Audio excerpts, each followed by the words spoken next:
and thank you for letting me be a part of the program this evening.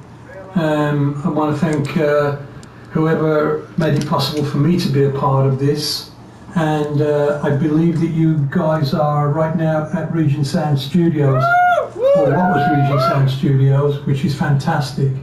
Those were the heady days of Tom Allen, engineer, and Roger Bain, nearly screwed it up. Roger Bain, producer, and we did some wonderful things at Regent Sound. It's where we made our first album, Black Sabbath, and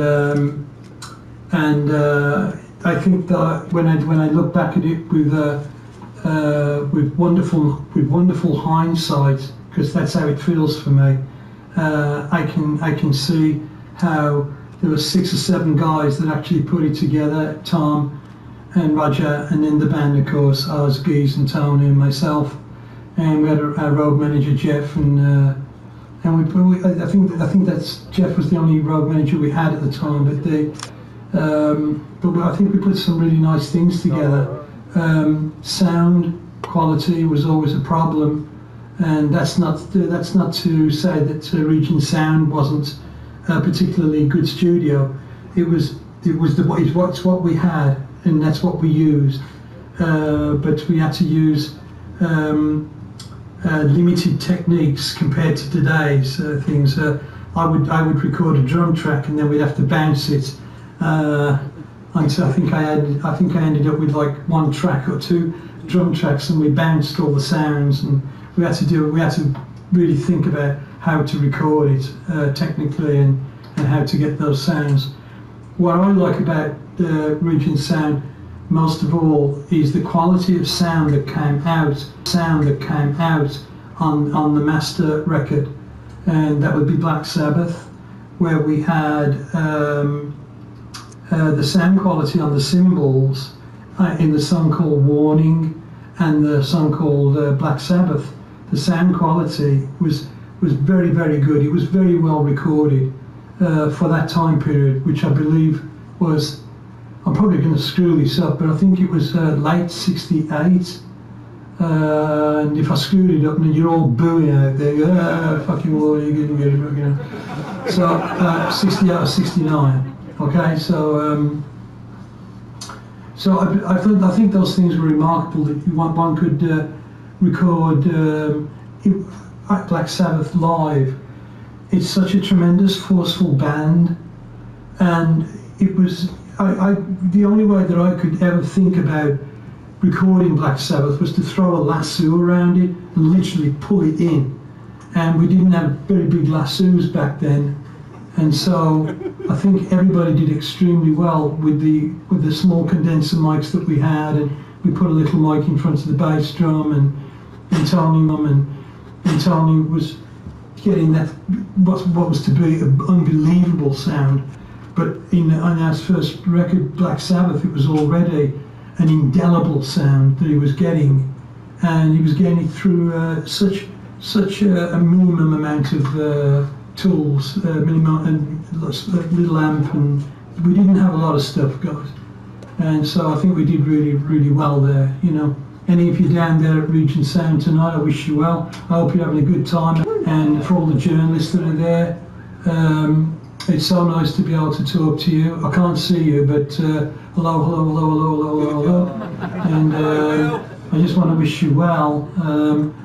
I know that there's been something going about, and I'll try to stay on this subject for maybe about half a minute, about the controversy that Black Sabbath had with the press in the early years, and it's such a long time for me now. You know that yes, there were times when I felt very angry towards some of the press comments, and they were made because I didn't like them.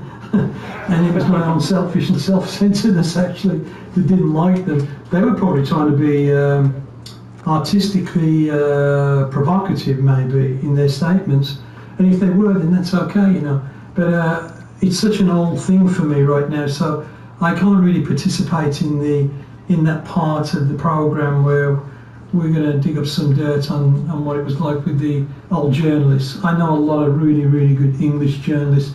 In fact, I know a lot of journalists around the world, man, who are superb, including the ones back in 1970, 1969.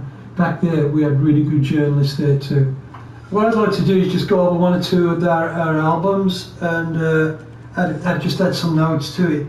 I guess the thing I'd like to talk about is what makes bands great.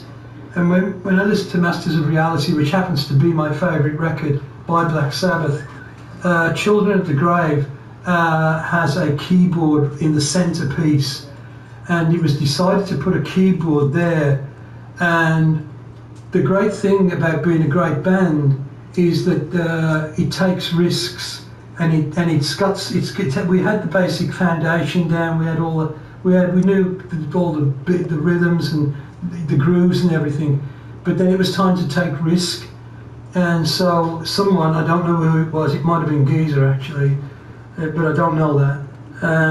We decided to put that huge sounding church organ right in the centre of Masters of Reality, and I think that when we did that, it changed the shape of music just by doing that, because it's a very, very heavy laden background, musical background, and then we're placing that keyboard on the top.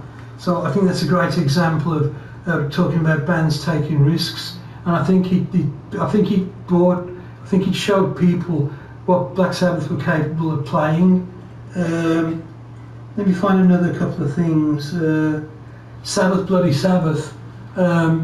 I love the album Sabbath, Bloody Sabbath. I actually love the artwork. I think the artwork's brilliant.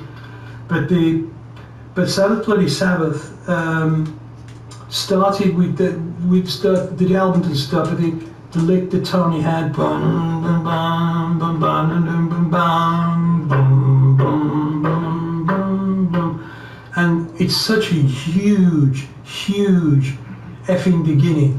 And it's one more time, it's stimulating, and it always reminds me that the band went to its main core, it went to its very core, and played from its heart and from its core, and it got rid of anything that was like objectionable, like you can't do that, you can't play that, don't do that, you can't do that, you can't do that, and you can't do that. So we went, well, yes, we were going to get past all that, so fuck that, fuck that, fuck that, fuck that, fuck that, and fuck that over there as well. So we used to do things like that, and then we came up with things like the beginning of Sabbath, Bloody Sabbath, and then, don't you know it, Tony just goes into that incredible acoustic. So there's so much colour and there's so much melody, and it's just the dynamics are just absolutely beautiful, and I think that's what makes a great band. Good dynamics makes a great band. I'll do one more, and let me think.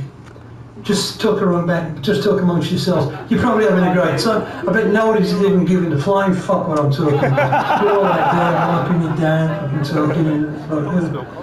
Anyway, hang on, because I will find something. Let's go with Paranoid. And the reason I'm picking Paranoid is not necessarily because of the track Paranoid, but we got some real doozies on Paranoid. And one of my favourite tracks on Paranoid is Into the... I was going to say it's... Watch me now as I scroll this up.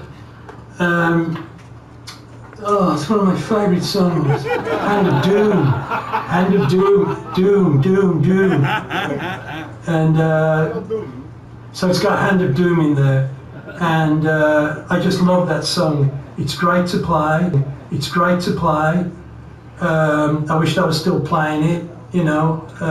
I miss it, but I love it. It's part of who I am, and it's part of who those guys are as well. It's part of the Sabbath. It's Sabbath music, Hand of Doom. And so I think I hope that on your list of songs that you'll be playing tonight at your show, that you'll be playing Hand of Doom, because I think Hand of Doom sets a tone, again, in musical process and in musical dynamics, and in the way that we could be allowed to do things, say it's okay that we can do things like that, and we didn't necessarily have to do a boom cha cha ba ba boom ba ba, that kind of thing. So I think my time's up, and if it is, I want to say adios, peace to everybody. I love you still, no matter what, and just have a good fucking time, man. Thank you.